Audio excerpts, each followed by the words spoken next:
नमस्कार, संसद टीवी में आपका स्वागत है। मैं हूं प्रतिबिंब शर्मा। संसद के बजट सत्र के दूसरे भाग का आज दूसरा दिन है। सदन की कार्रवाई शुरू होने से पहले हम हाजिर हैं दोनों सदनों में आज होने वाले कामकाज का पूरा ब्यौरा लेकर हमारे खास कार्यक्रम संसद में आज के साथ। हम आपको बताएंगे कि दोनों सदनों के एजेंडे में कौन से महत्वपूर्ण कामकाज शामिल हैं। ये भी दिखाएंगे कि किन किन संसदीय समितियों की रिपोर्ट्स रखी जानी है और प्रश्नकाल के दौरान सांसद कौन कौन से सवाल पूछने वाले हैं। इसके अलावा दोनों सदनों में आज सत्ता पक्ष और विपक्ष की क्या रणनीति रहने वाली है, इस पर भी रहेगी हमारी नजर। संसद के एजेंडे से जुड़ा हर अपडेट देने के लिए संसद भवन परिसर में मौजूद हैं हमारे संवाददाता कृति मिश्रा और नवविक्रम। कृति और नवविक्रम, आपका बहुत बहुत स्वागत है। स्टूडियो में हमारे साथ फिलहाल मौजूद हैं बिहार के सीतामढ़ी से जेडीयू के लोकसभा सांसद सुनील कुमार पिंटू जी, आपका भी बहुत बहुत स्वागत है। वरिष्ठ पत्रकार प्रदीप सिंह भी हमारे साथ वर्चुअली जुड़ेंगे। प्रदीप जी, आपका भी बहुत बहुत स्वागत है।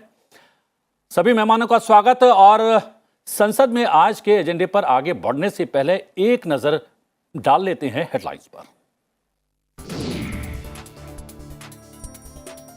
संसद के दोनों सदनों में महत्वपूर्ण मुद्दों पर रक्षा मंत्री और विदेश मंत्री का बयान आज। रक्षा मंत्री राजनाथ सिंह 9 मार्च 2022 को अनजाने में मिसाइल छोड़े जाने के बारे में देंगे बयान। विदेश मंत्री एस जयशंकर यूक्रेन की स्थिति के बारे में भी देंगे जानकारी। 2022-23 के लिए रेल मंत्रालय की अनुदान मांगों पर चर्चा और मतदान लोकसभा की कार्य सूची में शामिल।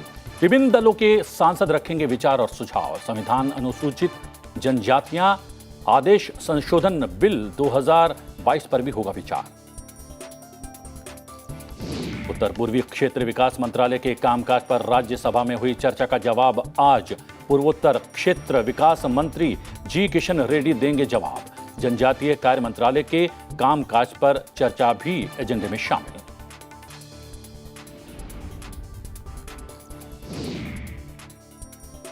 हम राज्यसभा और लोकसभा के आज के एजेंडे पर विस्तार से डालेंगे नजर और अपने मेहमानों से भी उस पर खास चर्चा करेंगे। लेकिन पहले एक नजर दोनों सदनों में कल क्या कुछ हुआ उस पर डाल लेते हैं रिकैप के जरिए। संसद के बजट सत्र के दूसरे भाग की कल शुरुआत हो गई।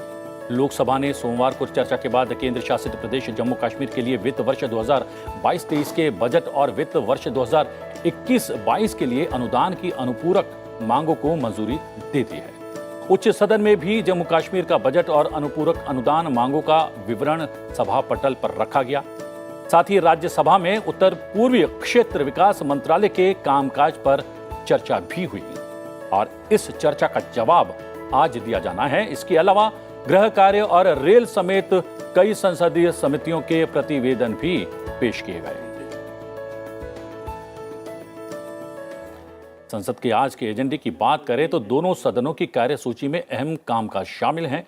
दोनों सदनों की कार्रवाई सुबह 11 बजे शुरू होगी। सबसे पहले एक नजर डाल लेते हैं आज लोकसभा में क्या कुछ होगा इस पर। रक्षा मंत्री राजनाथ सिंह 9 मार्च 2022 को अनजाने में मिसाइल छोड़े जाने के बारे में आज लोकसभा में बयान देने वाले हैं। वहीं विदेश मंत्री एस जयशंकर यूक्रेन की स्थिति के बारे में बयान देंगे। सदन में 2022-23 के लिए रेल मंत्रालय की अनुदान मांगों पर चर्चा होगी और मतदान भी होगा। साथ ही संविधान अनुसूचित जनजातियां आदेश संशोधन विधेयक 2022 विचार और पारित किए जाने के लिए कार्यसूची में शामिल है। लाभ के पदों संबंधी संयुक्त समिति के बारे में प्रस्ताव। कार्य मंत्रणा समिति के 29वें प्रतिवेदन से सदन की सहमति से संबंधित प्रस्ताव और अन्य पिछड़े वर्गों के कल्याण संबंधी समिति के निर्वाचन का प्रस्ताव भी सदन में पेश किया जाएगा। सभा पटल पर मंत्रालयों और विभागों से संबंधित अहम पत्र रखे जाएंगे और प्रश्नकाल के दौरान जनहित से जुड़े महत्वपूर्ण सवाल भी पूछे जाएंगे। साथ ही सदस्य नियम 377 के अधीन मामले भी उठाएंगे। लोकसभा में कई अहम संसदीय समितियों के प्रतिवेदन भी पेश किए जाएंगे। सरकारी आश्वासनों संबंधित समिति की रिपोर्ट सदन में पेश की जाएगी। साथ ही श्रम, वस्त्र और कौशल विकास संबंधी स्थायी समिति के प्रतिवेदन और विज्ञान और प्रौद्योगिकी, पर्यावरण, वन और जलवायु परिवर्तन संबंधी स्थायी समिति के प्रतिवेदन भी सदन में पेश किए जाएंगे।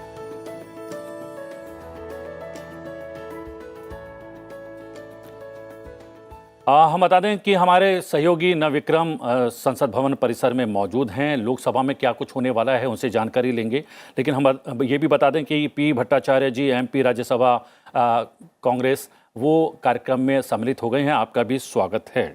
सीधा रुख करते हैं नवविक्रम का। नवविक्रम, कहते हैं शुरुआत अच्छी होती है तो सब कुछ भला होता है।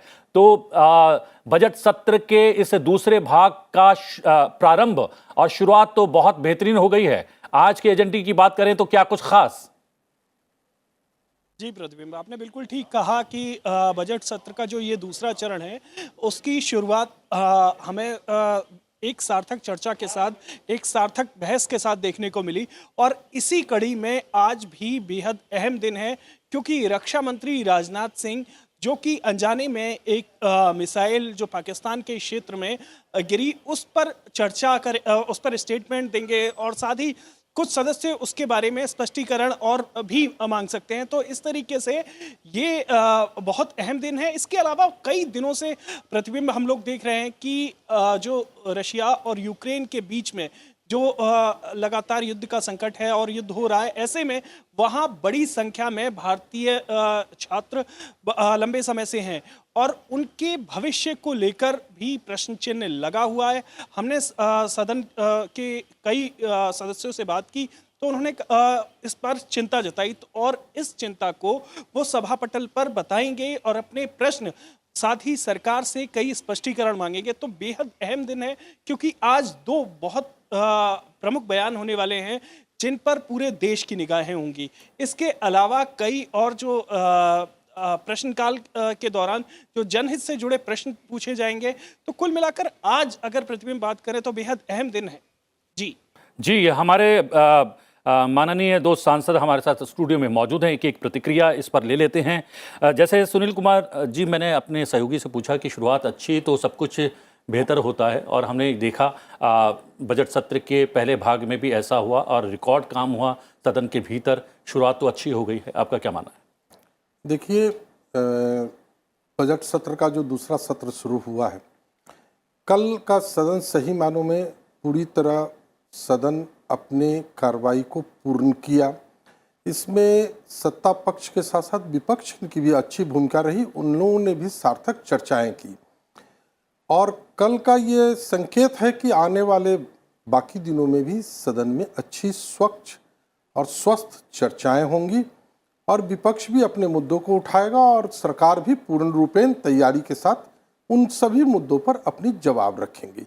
और आज तो खासकर दो ऐसे अहम मुद्दे हैं जिस पर माननीय रक्षा मंत्री जी और माननीय विदेश मंत्री जी का वक्तव्य जो आएगा, जो गलती से जो एक मिसाइल पड़ोसी देश पाकिस्तान में जाकर गिर गया उसके संबंध में, और जो हमारे बच्चे यूक्रेन में पढ़ने गए थे जो फंसे थे उनको निकाला गया ऑपरेशन गंगा के तहत, और जो रशिया और यूक्रेन में जो लड़ाई चल रही है उससे हमारे देश पर क्या असर पड़ेगा, और इन फ्यूचर हमारे जो संबंध रशिया और यूक्रेन के साथ है उस पर माननीय विदेश मंत्री जी का वक्तव्य एक बहुत बड़ी बात आज सदन में आने वाली है। जी पी भट्टाचार्य जी, जब सदन की कार्रवाई सुचारू रूप से चलती है तो एक निजी तौर पर एक जनप्रतिनिधि को क्या संतोष का भाव आता है, संतुष्टि का भाव आता है, क्या विचार आते हैं?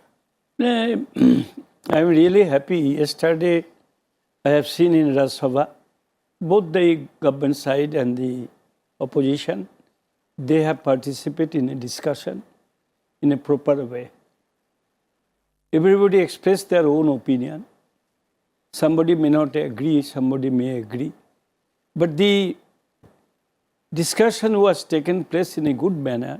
That indicates that this time the parliament will run properly.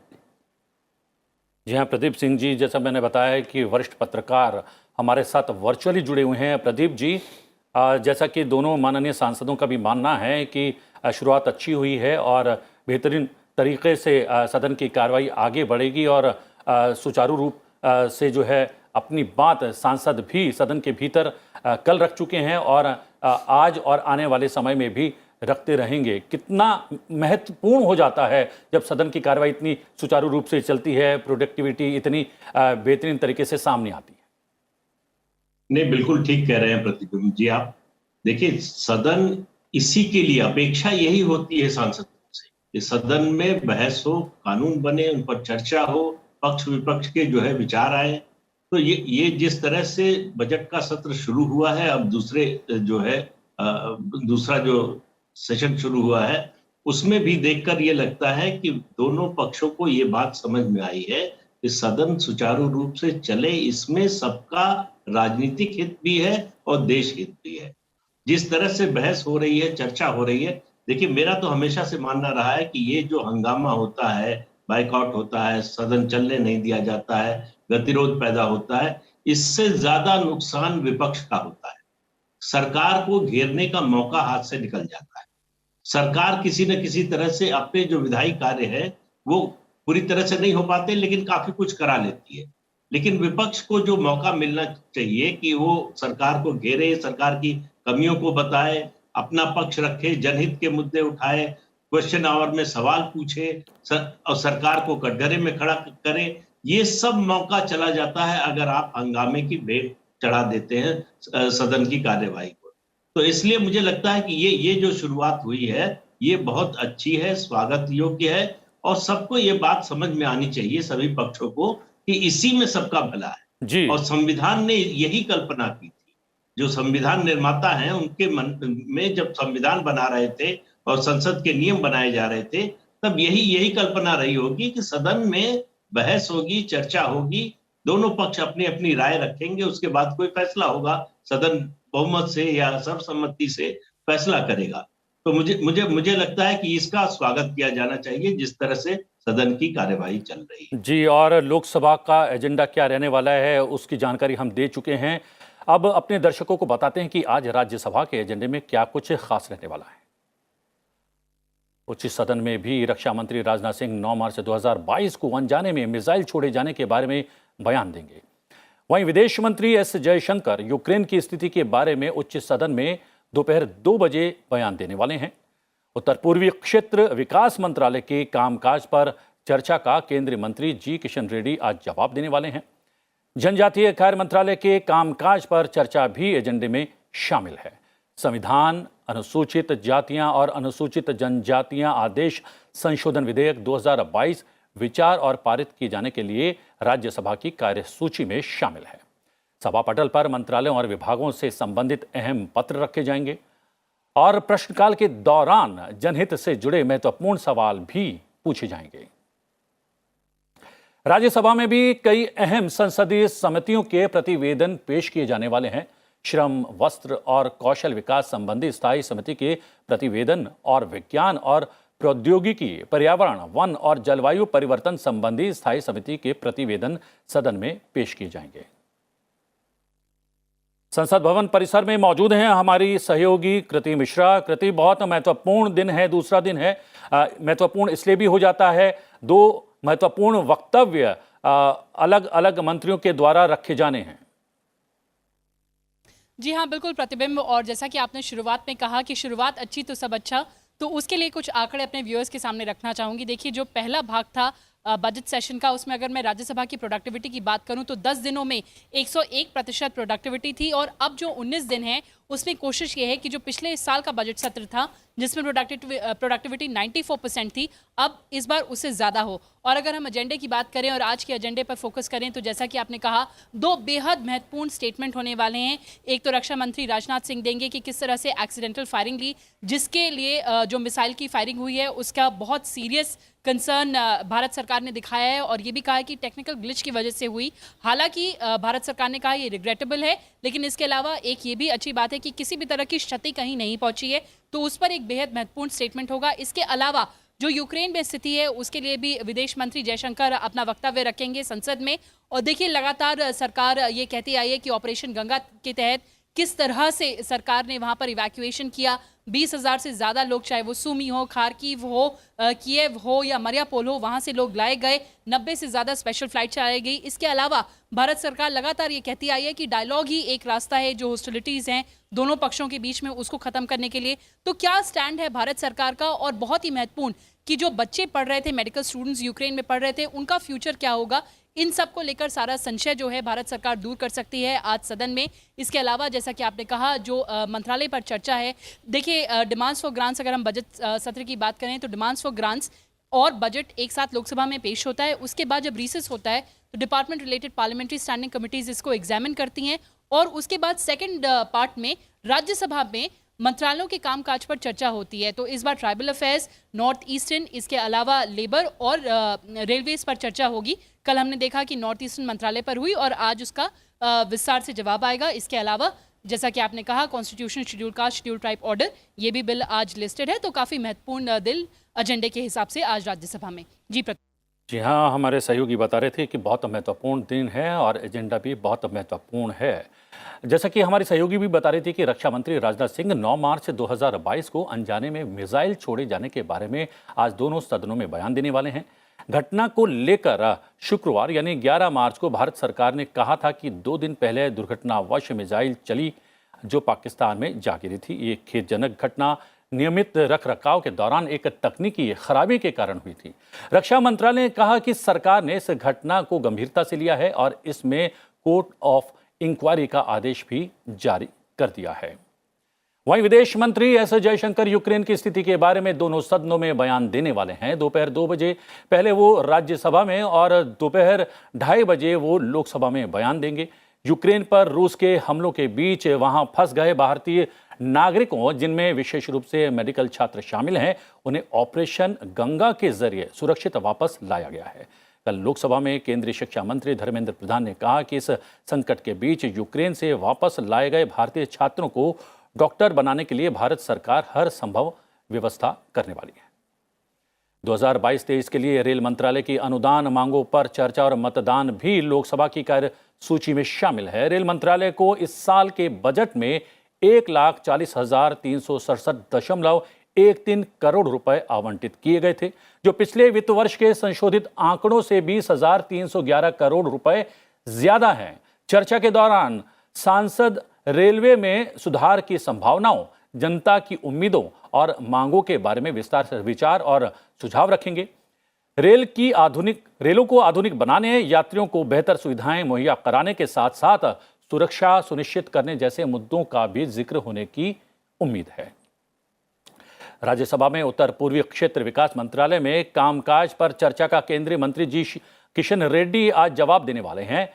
इससे पहले कल कांग्रेस सांसद रिपुन बोरा ने चर्चा की शुरुआत करते हुए कहा कि पूर्वोत्तर राज्यों को विकास की बहुत आवश्यकता है, लेकिन केंद्र सरकार पूर्वोत्तर के विकास पर ध्यान नहीं दे रही है।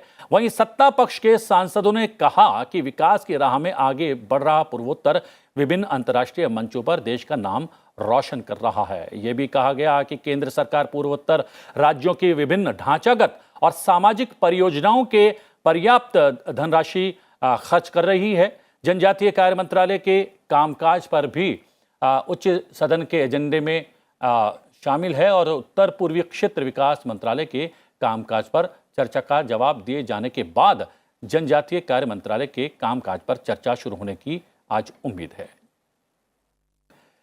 दोनों सदनों के एजेंडे में महत्वपूर्ण विधेयक भी शामिल हैं। संविधान अनुसूचित जनजातियां आदेश संशोधन विधेयक 2022 पर लोकसभा में विचार होगा। जनजातीय मामलों के मंत्री अर्जुन मुंडा विधेयक पर विचार और पारित करने का प्रस्ताव करेंगे। इसके जरिए संविधान अनुसूचित जनजातियां आदेश 1950 का और संशोधन किया जाना है। इसमें त्रिपुरा की अनुसूचित जनजातियों की सूची में कुकी जनजाति की उपजातियों में दरलोंग समुदाय को शामिल करने का प्रस्ताव भी है। ये विधेयक 7 फरवरी को लोकसभा में पेश किया गया था। वहीं राज्यसभा में संविधान अनुसूचित जातियां और अनुसूचित जनजातियां आदेश संशोधन विधेयक 2022 पर विचार होगा। जनजातीय मामलों के मंत्री अर्जुन मुंडा उच्च सदन में विधेयक पर विचार और पारित करने का प्रस्ताव करेंगे। ये बिल अनुसूचित जनजातियों की सूची में झारखंड के कुछ समुदायों को शामिल करने के लिए संविधान अनुसूचित जनजातियां आदेश 1950 का संशोधन करता है। ये समुदाय हैं देशवारी, गंजू, दौलतबंदी, पटबंदी, राउत माझिया, खौरी, तमरिया और पुरान समुदाय। इसके अलावा झारखंड की एससी सूची से भोक्ता समुदाय को हटाने के लिए संविधान अनुसूचित जातियां आदेश 1950 में भी संशोधन किया गया है। ये विधेयक राज्यसभा में 7 फरवरी को पेश किया गया था। बहुत महत्वपूर्ण एजेंडा है और जैसा कि आपने सुना भी, हमारे सहयोगी बता रहे थे कि वक्तव्य महत्वपूर्ण है। वक्तव्य इसलिए भी महत्वपूर्ण हो जाता है और विशेष रूप से विदेश मंत्री एस जयशंकर जी का, चूंकि हमने देखा कि यूक्रेन और रूस के इस युद्ध में बहुत से देशों के नागरिक यूक्रेन में फंस गए, लेकिन वो बेचारे बनकर रह गए और अपने नागरिकों को निकाल नहीं पाए। भारत एकमात्र ऐसा देश है जिसने पूरे तरीके से अपने नागरिकों को और तमाम उन छात्रों को जो मेडिकल की शिक्षा प्राप्त करने के लिए वहां गए थे, उन भारत निकालने में कामयाब हो गया। देखिए, हमारे देश के प्रधानमंत्री जी ने आज दुनिया के अंदर में ये स्थापित कर दिया कि भारत एक शक्ति ही नहीं, महाशक्ति के रूप में मौजूद है। आज हमारा देश का झंडा तिरंगा, आज यूक्रेन और रशिया के युद्ध में जिस किसी को भी सहायता की जरूरत पड़ी, अन्य देशों के लोगों ने भी, यहाँ तक कि हमारे पड़ोसी देश पाकिस्तान के भी चैनलों पर चला कि वहाँ के भी बच्चे यूक्रेन से निकलने के लिए तिरंगे झंडे का साथ लिया, तिरंगे झंडे को हाथ में लेकर उन लोगों ने बॉर्डर क्रॉस किया। ये माननीय प्रधानमंत्री जी की ही देन है और पूरे देश के 135 करोड़ जनता की ताकत है, जो आज रशिया और यूक्रेन दोनों ने कहा कि जो भी इंडियन फ्लैग लगे हुए गाड़ियां होंगी या जिनके पास इंडियन फ्लैग होंगे, उनको कोई रास्ते में न किसी प्रकार का डिस्टर्ब नहीं करेगा। यही तो एक तिरंगे की शक्ति आज पहली बार पूरी दुनिया के सामने में भारत ने दिखलाया और भारत के 135 करोड़ लोगों की शक्ति आज दुनिया ने देखा और उसके सामने नमस्तक। जी, ये भट्टाचार्य जी, दलगत राजनीति अपनी जगह है, वो बनी रहेगी, लोकतांत्रिक व्यवस्था में वो बहुत महत्वपूर्ण भी है, लेकिन जब ऐसे घटनाक्रम देश के सामने आते हैं तो क्या गौरव की अनुभूति होती है कि हम उन चुनिंदा देशों में शुमार हैं जो अपने नागरिकों को सुरक्षित निकालने में कामयाब रहे। Let me explain you this matter this way. First of all, I am waiting to hear the statement of Honorable Foreign Minister in Rajya Sabha, and after that I will be able to explain my personal opinion. But as I have seen in the newspaper and different media, it is true that the Indian citizen and Indian students, all of them came from Ukraine to India. That is very good. Of course, we are very proud for that thing. The next thing, what I feel, that it is not only my country, other countries also have been doing the same thing. But I have no idea, even the government of India had no idea, around 20,000 students, medical students were reading there. That was not our idea, nobody. Because they have gone as per the treaty with the other countries. They can go for higher study or study, etc. But the number of the students is more than 20,000. It is exceptionally unknown to us. Nobody did not know this thing. In spite of that, the government of India has taken the proper steps to bring them back. That is good. There's no doubt about it. But what you have said, that Mr. Pradhan has said that these young boys and girls will be able to get an opportunity to read medical education in India. I do not know how it will be done. But if they can do this thing, it is good enough.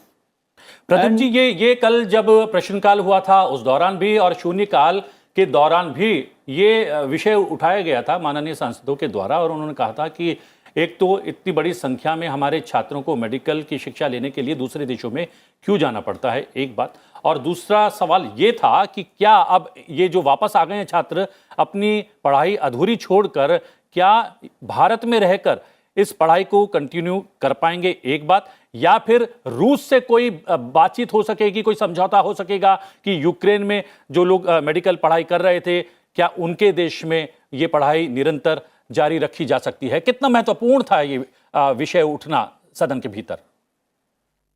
नहीं, ये मेरी नजर में बहुत ही महत्वपूर्ण था। 22,000 विद्यार्थियों के जीवन का, उनके करियर का सवाल।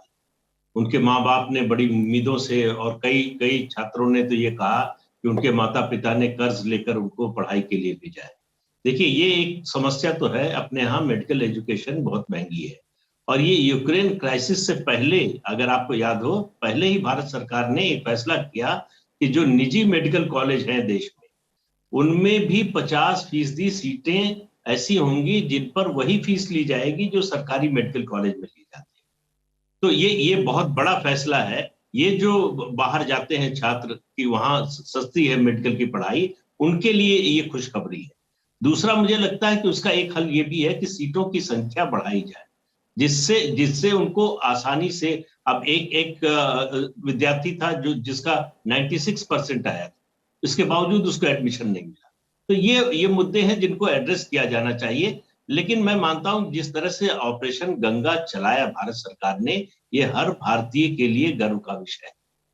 किसी और देश ने अपने छात्रों को या अपने नागरिकों को निकालने की कोशिश नहीं की। यहां तक कि अमेरिका जैसे सबसे शक्तिशाली देश ने भी अपने नागरिकों से कहा कि वो अपने तौर पर जो कर सकते हो करें, हम नहीं निकाल रहे। तो इससे पता चलता है कि भारत की हैसियत पिछले 7-8 सालों में विश्व समुदाय में कितनी बढ़ी है। आप समझिए कि दो देश युद्ध में हैं, उसमें अगर दोनों ये तैयार हो जाएं कि एक कॉरिडोर हम बनाएंगे जिससे इन छात्रों को निकाला जा सके, ये मुझे नहीं लगता कि इससे पहले कभी हुआ होगा तो मुझे याद नहीं है कम से कम आज की जो परिस्थिति है उसमें इस बात की कल्पना भी मुश्किल थी, लेकिन ये संभव हुआ। तो जो छात्रों का मामला है, जो कल शिक्षा मंत्री धर्मेंद्र प्रधान जी ने कहा, वो बहुत स्वागत योग्य है। मुझे लगता है कि विद्यार्थियों के माता पिता सबसे ज्यादा खुश हुए होंगे, विद्यार्थी भी खुश होंगे कि देश में ही उनकी पढ़ाई पूरी की जा सके। कई ऐसे छात्र हैं जो फाइनल ईयर में थे, जिनकी पढ़ाई का केवल वहां 3-4 महीने का समय बचा था। तो उनके लिए बड़ी राहत की खबर होगी कि अगर यही उनकी पढ़ाई पूरी की जा सके, उसमें 6 महीने ज्यादा लगे, उनको कोई रिफ्रेशर कोर्स कराना पड़े तो भी कराना चाहिए, और उनके भविष्य को सुरक्षित किया जाना चाहिए। जी हाँ, और सबसे महत्वपूर्ण ये है कि क्या आज जब विदेश मंत्री सदन के भीतर इस पूरे विषय पर सरकार का पक्ष रखेंगे, अपना वक्तव्य देंगे, क्या उस वक्तव्य में इन बिंदुओं को भी समाहित किया जाएगा या नहीं किया जाएगा? सीधा रुख करते हैं अपनी सहयोगी कृति मिश्रा का। कृति, एजेंडे की आपने बात कही और एजेंडे में एक बिंदु उत्तर पूर्वीय क्षेत्र विकास मंत्रालय के कार्यकारण पर चर्चा और जवाब का भी है। कितना महत्वपूर्ण विषय है, क्योंकि हमने देखा कि पिछले 7-8 बरस में इस सरकार का विशेष रूप से उत्तर पूर्व के राज्यों में विकास की बयार पहुंचाना महत्वपूर्ण मुद्दा रहा है, एजेंडा रहा है।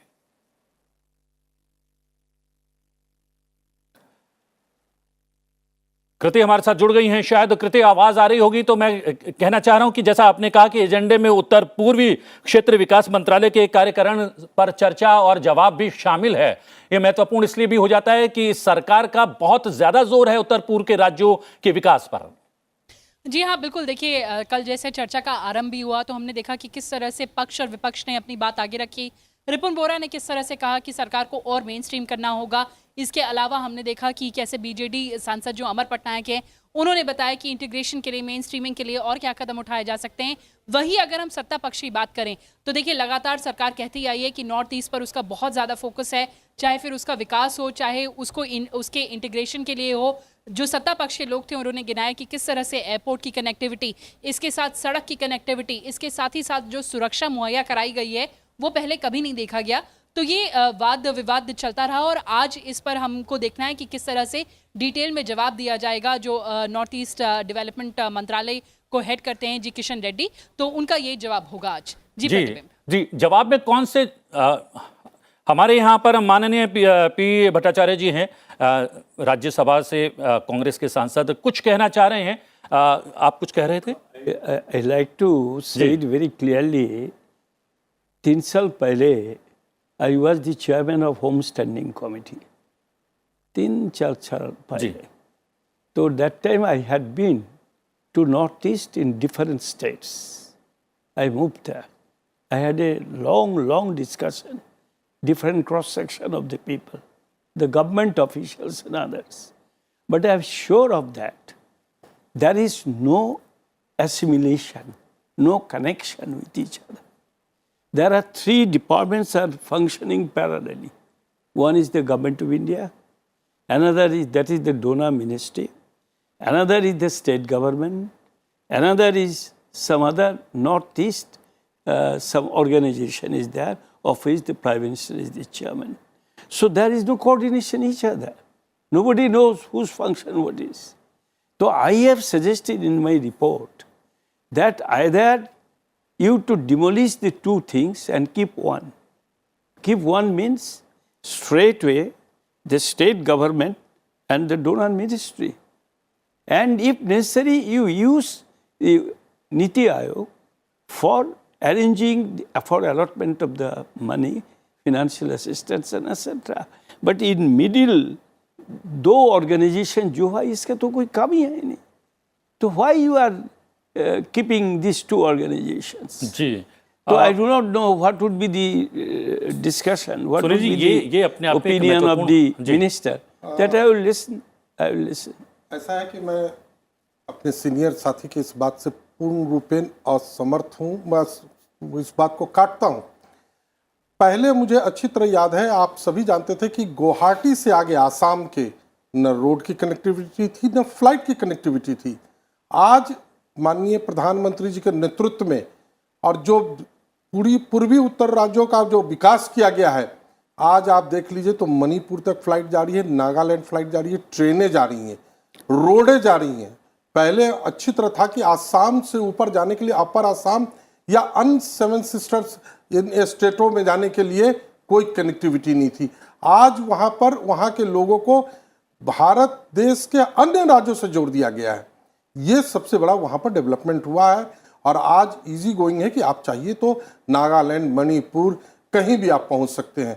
इसलिए मैं अपने सीनियर साथी के बातों को पूरी तरह खारिज करते हुए कहता हूँ कि आज आप देखें पहले की सरकार की और अब की सरकार में क्या अंतर पूर्वी उत्तर राज्यों का हुआ है विकास. जी. ये सही बात है नहीं. जो कनेक्टिविटी था, मैं तो कनेक्टिविटी नहीं था, मैं गया क्यों? कैसे गया? मैं तो सड़क में गया, ट्रेन में गया, या मैं गुवाहाटी से by air I have gone to Imphal, मैं कैसे गया? तो ये सही बात है नहीं. सही अब बात एक बात है जी. जो वहाँ पर थोड़ा कुछ फर्दर डेवलपमेंट हुआ, ये सही बात है. But you cannot say this thing, there was no connectivity, nothing development, all of the bogus.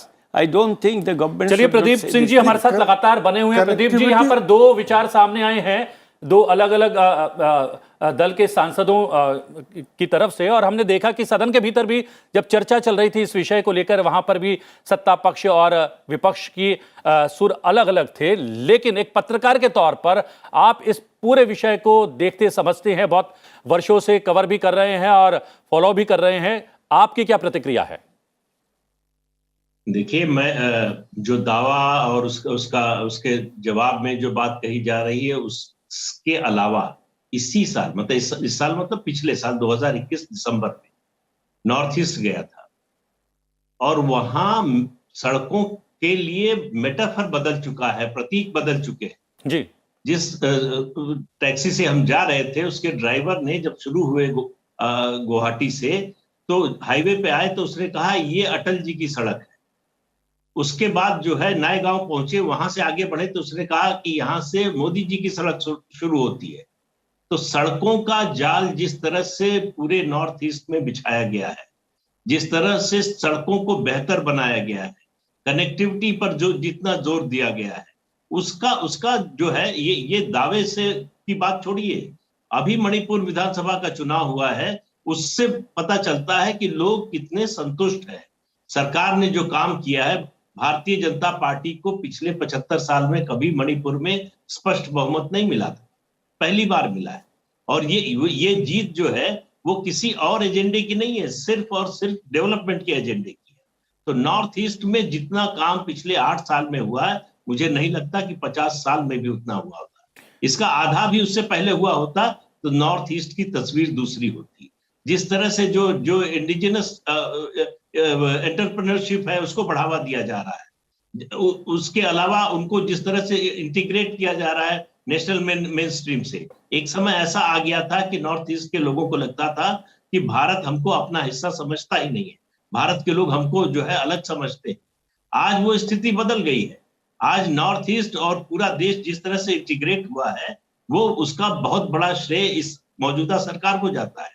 तो डेवलपमेंट के जो है वो प्लैंक पर अगर आप देखें तो नॉर्थ ईस्ट में बहुत काम हुआ है, और ये आपको जाकर पता चलता है, वहां के लोगों से बात करिए, इससे पता चलता है। गुवाहाटी से मेघालय की राजधानी पहुंचने में पहले 8 से 9 घंटे लगते थे, अब 2.5 से पौने 3 घंटे लगते हैं। ये फर्क आया है।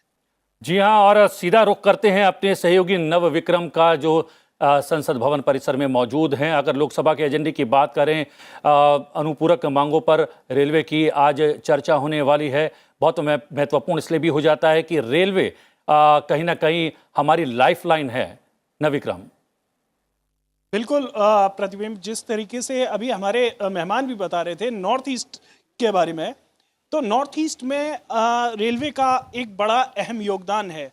रेलवे और नॉर्थ ईस्ट के अलावा अगर हम जम्मू कश्मीर के इलाके में भी बात करें, तो अब जम्मू कश्मीर से, मतलब कश्मीर के उस इलाके से एकदम हिमालय से आप दक्षिण भारत के कन्याकुमारी तक का सफ़र जल्द कर सकेंगे। तो रेलवे की एक बहुत अहम भूमिका होने वाली है इस पूरे, अगर हम आगे भविष्य की बात करें तो सरकार का रेलवे पर खास फोकस है, क्योंकि निश्चित तौर पर पहले भी देश को जोड़ने का काम तो रेलवे करती ही है और लाइफलाइन मानी जाती है, लेकिन अब जो दूर दराज के इलाके हैं जो कि अभी पहुंच से दूर हैं और जहां रेलवे की अभी उस तरीके से पहुंच नहीं हो पाई है, तो सरकार की कोशिश है कि रेलवे की वहां तक पहुंच की जाए, ताकि इस देखिए प्रतिबिंब, रेलवे का सबसे बड़ा फायदा होता है, जैसे कि जो दूर दराज के इलाके हैं वो वहाँ औद्योगिक विकास भी होता है, साथ ही सामाजिक विकास भी होता है।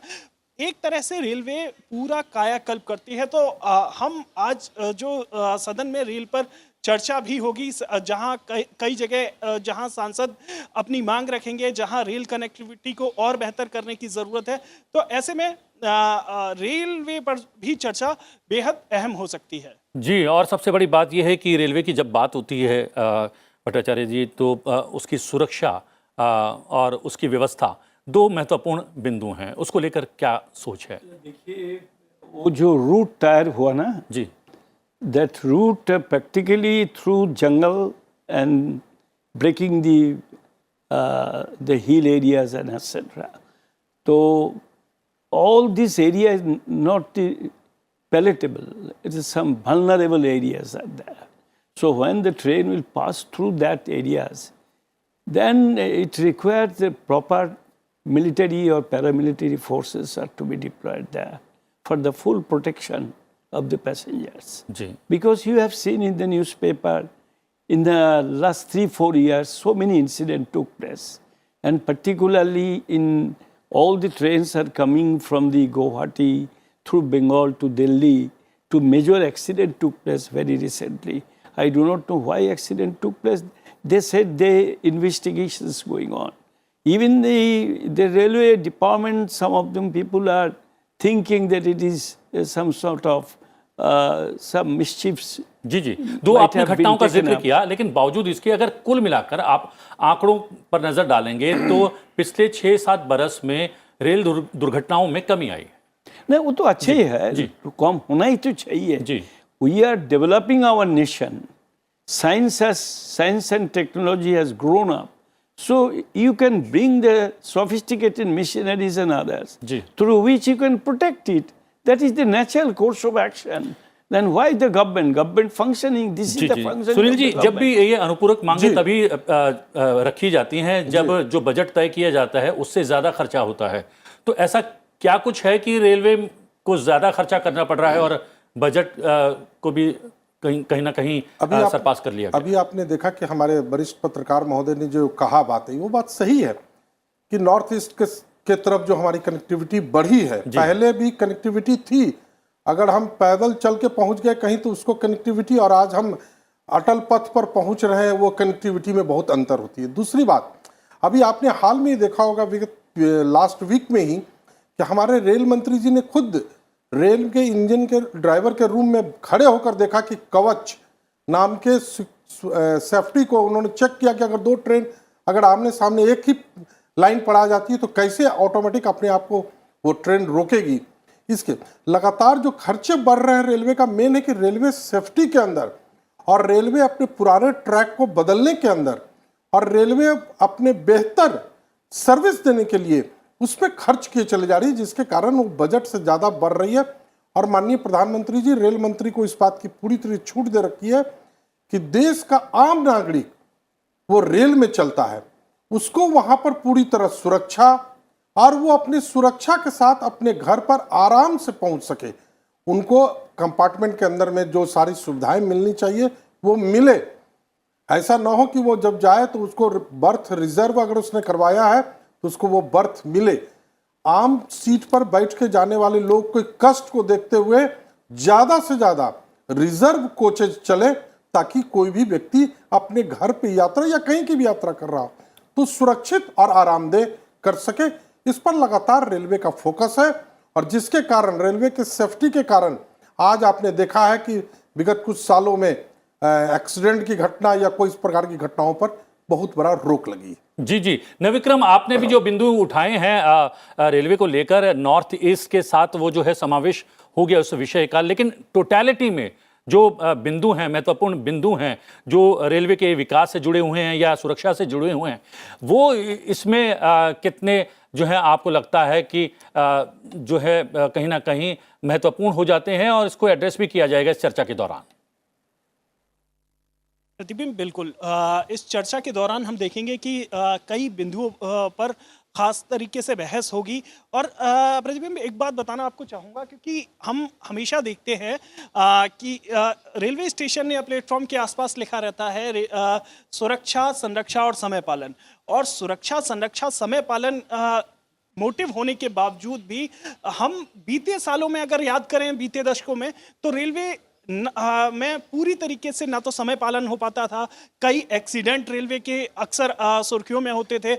लेकिन अब स्थितियां बदल रही हैं। जिस तरीके से हमारे मेहमान बता रहे थे कि जो रेल कवच का भी जिस तरीके से उसमें रेल मंत्री ने बैठकर और दूसरी तरफ ट्रेन में जो रेलवे बोर्ड के सीईओ हैं उन्होंने बैठकर परीक्षण किया, तो ऐसे में ये तस्वीर ये दिखाने के लिए काफ़ी थी कि यहाँ पर एक बड़ा बदलाव हो रहा है रेलवे में। एक जिस तरीके से वंदे भारत ट्रेन एक तरह से पूरी तरीके से भारतीय रेल का कायाकल्प करने की कोशिश की जा रही है। तो और आपने अभी बताया कि अनुपूरक मांगों पर तब चर्चा होती है जब बजट से ज़्यादा खर्च होता है। तो सरकार की कोशिश है कि जो संरक्षा पर सरकार खर्च करना चाह रही है, समय पालन पर सरकार खर्च करना चाह रही है, क्योंकि उसमें कई तरीके की तकनीक जोड़ने की कोशिश है। साथ ही पूरे देश में अगर हम देखें इलेक्ट्रिफिकेशन के लिहाज से अगर रेलवे को देखें, एक बड़ा परिवर्तन हम पिछले 5-6 सालों में देखते हैं, क्योंकि जो काफ़ी हद तक डीजल इंजन पर निर्भर थी रेलवे, अब बड़ी तादाद के ट्रैक इलेक्ट्रीफाई हो चुके हैं। तो ऐसे में निश्चित तौर पर खर्च होगा, लेकिन आने वाले अगर हम दूरदर्शी के तौर पर देखें तो आने वाले समय में रेलवे की तस्वीर एकदम अलग होगी और हम दुनिया के जो विकसित देश हैं उनसे अपने आप को बराबरी कर पाएंगे। जी, और कहीं ना कहीं रेल की गति को जो है निर्बाध गति से बढ़ाने के लिए अंडरपासेस भी रिकॉर्ड स्तर पर बनाए गए हैं। साथ ही साथ बहुत स्थानों पर हमने देखा है कि जो रेलवे फाटक हैं वो ख़त्म कर दिए गए हैं। दुर्घटनाओं को रोकने का प्रयास भी लगातार किया जा रहा है। समय समाप्त हो रहा है, इसलिए प्रदीप जी चलते चलते एक आपसे प्रतिक्रिया ये जानना चाहूँगा कि सरकार की कोशिश रही कि रेलवे के विकास में पीपीपी मॉडल जो है उसकी भागीदारी बढ़े, क्या वो कारगर अभी तक सिद्ध हो पाई है? अभी तक जो है ये जो इस तरह के वंदे भारत और इस तरह की ट्रेनें चली हैं उसमें तो हुआ है, लेकिन इंफ्रास्ट्रक्चर के डेवलपमेंट में उतनी बड़ी सफलता नहीं मिली है। लेकिन आप देखिए रेलवे कहाँ कहाँ जा रही है, नॉर्थ ईस्ट जा रही है, उत्तराखंड में जा रही है, जहां पहले इस बात की कल्पना भी नहीं थी, जम्मू कश्मीर जा रही है। तो रेलवे में इस समय जो है जोर सारा सेफ्टी और इंफ्रास्ट्रक्चर डेवलपमेंट पर है, जो अगले आने वाले कुछ समय में आपको उसका बहुत बड़ा असर दिखाई देगा। जिस तरह से फ्रेट कॉरिडोर बन रहे हैं, उनसे पैसेंजर ट्रेन के लिए जगह खाली होगी, तो दोनों माल ढुलाई से रेलवे की आमदनी बढ़ेगी, पैसेंजर ट्रेन बढ़ेंगी, उनसे आमदनी बढ़ेगी। तो ये जो खर्च हो रहा है अभी एक तरह का इन्वेस्टमेंट है जो आने वाले समय में रेलवे को मुनाफा भी कमा कर देगा, यात्रियों के लिए सुविधा भी। जी धन्यवाद, आप हमसे जुड़े। और नविक्रम, आपका भी धन्यवाद, आपने अपडेट किया क्या कुछ होने वाला है सदन की कार्रवाई में, विशेष रूप से लोकसभा के भीतर। बहुत बहुत धन्यवाद। और एक एक प्रतिक्रिया आपसे, समय समाप्त हो रहा है। राजनाथ सिंह जी का भी वक्तव्य है आज। बहुत अच्छा, यू लिसन टू इट। जी सुनील जी, ये विषय आमतौर पर इस तरीके का विषय कभी आता नहीं है सामने, ये बहुत अलग तरीके का विषय है। जी जी सही बात है, ये चूक हुई है कहाँ जिसके कारण यानी देश की तरह जो है तमाम जनप्रतिनिधि भी जानना चाहते हैं कि आखिरकार राजनाथ सिंह जी तो क्या क्या करते बोलने वाले रहे? हैं, और पूरा विषय जब अपने तक आप उनके में जवाब नहीं आ जाते तब तक हम लोग की कोई प्रतिक्रिया देना इट इज गलत true now we are passing to a very critical जी सिचुएशन। जी सर जी तो in that critical situation the statement of defence minister very important to us. जी जी, जब तक वो नहीं आ चलिए जाए, धन्यवाद आपका तो पी प्रतिक्रिया- भट्टाचार्य जी, और आपका सुनील कुमार पिंटू जी, आपने बहुत-बहुत समय धन्यवाद निकाला आपका और भी। नमस्कार। बातचीत में हिस्सा लिया। Thank you very much. Thank you. धन्यवाद भाई, प्रतिबिंब इसको जी। खोलो। और लोकसभा में आज प्रश्नकाल की बात करें तो प्रश्नकाल के दौरान कृषि और किसान कल्याण, मत्स्य पालन, पशुपालन और डेयरी, गृह, सूचना और प्रसारण, ग्रामीण विकास, सामाजिक न्याय और अधिकारिता और युवा कार्यक्रम और खेल मंत्रालय से प्रश्न पूछे जाएंगे। सांसद जनार्दन सिंह सिग्रीवाल मत्स्य पालन, पशुपालन और डेयरी मंत्रालय से डेयरियों की स्थापना से संबंधित प्रश्न करने वाले हैं। सांसद अनुराग शर्मा सामाजिक न्याय और अधिकारिता मंत्रालय से प्रधानमंत्री दक्ष योजना के कार्यान्वयन से संबंधित प्रश्न पूछने वाले हैं। सांसद doctor DNV Senthil Kumar S ग्रामीण विकास मंत्रालय से प्रधानमंत्री आवास योजना ग्रामीण के कार्यान्वयन से संबंधित प्रश्न पूछेंगे। सांसद गौरव गोगोई सूचना और प्रसारण मंत्रालय से टीवी चैनल्स की सुरक्षा संबंधी मंजूरी से संबंधित प्रश्न करने वाले हैं। सांसद संगीता कुमारी सिंह देव कृषि और किसान कल्याण मंत्रालय से सरकारी निजी भागीदारी पद्धति के अंतर्गत नई योजनाओं से संबंधित प्रश्न पूछने वाली हैं। सांसद विनायक भाऊराव राउत ग्रामीण विकास मंत्रालय से प्रधानमंत्री आवास योजना ग्रामीण के अंतर्गत निर्धारित लक्ष्य से संबंधित प्रश्न करेंगे। सांसद मिथुन रेड्डी कृषि और किसान कल्याण मंत्रालय से मूल्य समर्थन योजना के अंतर्गत भुगतान में विलंब से संबंधित प्रश्न करेंगे। सांसद राहुल रमेश शेवाले युवा कार्यक्रम और खेल मंत्रालय से अंतर्राष्ट्रीय ओलंपिक समिति के सत्र से संबंधित प्रश्न करने वाले हैं। सांसद अशोक महादेव राव नेते ग्रामीण विकास मंत्रालय से प्रधानमंत्री आवास योजना ग्रामीण के अंतर्गत सभी बेघर व्यक्तियों को आवास से संबंधित प्रश्न करने वाले हैं। सांसद प्रतिमा मंडल सामाजिक न्याय और अधिकारिता मंत्रालय से वृद्ध आश्रम से संबंधित प्रश्न करने वाली हैं। सांसद TN प्रतापन सूचना और प्रसारण मंत्रालय से मीडिया चैनल्स पर प्रतिबंध लगाए जाने से संबंधित प्रश्न करेंगे। सांसद अपराजिता सारंगी कृषि और किसान कल्याण मंत्रालय से कृषि क्षेत्र में प्रौद्योगिकी और नवोन्मेष के उपयोग से संबंधित प्रश्न पूछने वाले हैं। सांसद राजीव रंजन लल्लन सिंह कृषि और किसान कल्याण मंत्रालय से किसानों की आय में वृद्धि करने के लिए योजनाओं से संबंधित प्रश्न पूछेंगे। सांसद गजेंद्र उमराव सिंह पटेल युवा कार्यक्रम और खेल मंत्रालय से मध्य प्रदेश के जनजातीय क्षेत्रों में खेलों को बढ़ावा देने से संबंधित प्रश्न करने वाले हैं।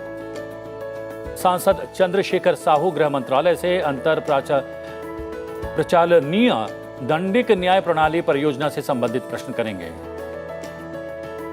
सांसद थिरुदयानिधि मारन ग्रामीण विकास मंत्रालय से मनरेगा के अंतर्गत रोजगार की मांग से संबंधित प्रश्न पूछने वाले हैं।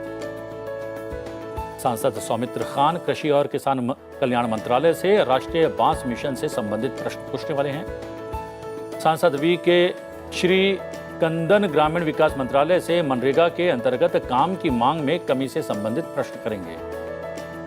सांसद अन्ना साहेब शंकर जोल्ले युवा कार्यक्रम और खेल मंत्रालय से एक विद्यालय एक खेल से संबंधित प्रश्न पूछने वाले हैं। सांसद डी.के. सुरेश कृषि और किसान कल्याण मंत्रालय से न्यूनतम समर्थन मूल्य के अंतर्गत फसलों से संबंधित प्रश्न पूछेंगे।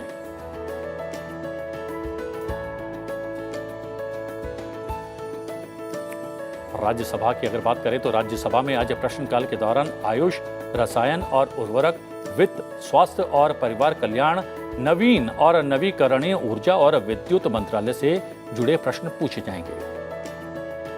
सांसद डॉक्टर फौजिया खान विद्युत मंत्रालय से परभणी जिले में पीएम सौभाग्य योजना की स्थिति से संबंधित प्रश्न पूछने वाली हैं।